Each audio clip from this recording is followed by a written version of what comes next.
అటుకులతో దోస ఎలా చేయాలో ఈ వీడియోలో చూసేద్దామండి. దీనికోసం నేనైతే ఒక టీ గ్లాస్ తోటి అటుకులైతే తీసుకున్నాను.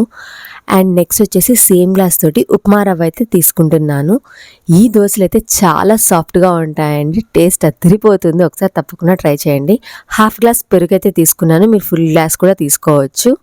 కొంచెం వాటర్ యాడ్ చేసుకొని ఇవన్నీ మిక్స్ చేసేసుకొని ఒక 10-15 మినిట్స్ పక్కన అయితే పెట్టేసుకోవాలండి. నేనైతే నాకు కొంచెం టైం ఉన్నింది కాబట్టి ఒక 1 అవర్ అయితే పక్కన పెట్టేశాను నేను.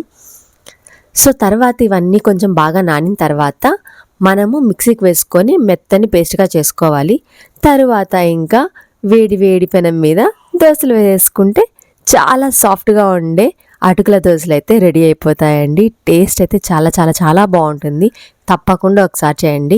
ఎప్పుడు మనం మినపప్పు, బియ్యం, ఇడ్లీలు, దోశలు, ఉప్మా ఇవే కదా, ఇట్లా డిఫరెంట్గా అయితే ట్రై చేయండి. నేనైతే కొంచెం సాల్ట్ యాడ్ చేశాను అంతే అండి. చాలామంది సోడా ఉప్పు కూడా యాడ్ చేస్తారు ఈ దోశల్లో. అప్పుడు కొంచెం మీకు టెక్స్చర్ అనేది కొంచెం డిఫరెంట్గా ఉంటుంది. నేనైతే ఓన్లీ సాల్ట్ మాత్రమే యాడ్ చేశాను, సోడా ఉప్పు యాడ్ చేయలేదు. అందుకే మీకు అలా ఉంది దోశ వేసేటప్పుడు. కానీ దోశ వేసిన తర్వాత ఇట్లా అయితే వస్తుందండి, చాలా బాగుంటుంది. ఇంకా మా అమ్మ పంపిన పప్పుల పొడి వేసుకొని ఈ టేస్టీ టేస్టీ దోశలను అయితే బ్రేక్ఫాస్ట్తో కానిచ్చేసాను ఈరోజు.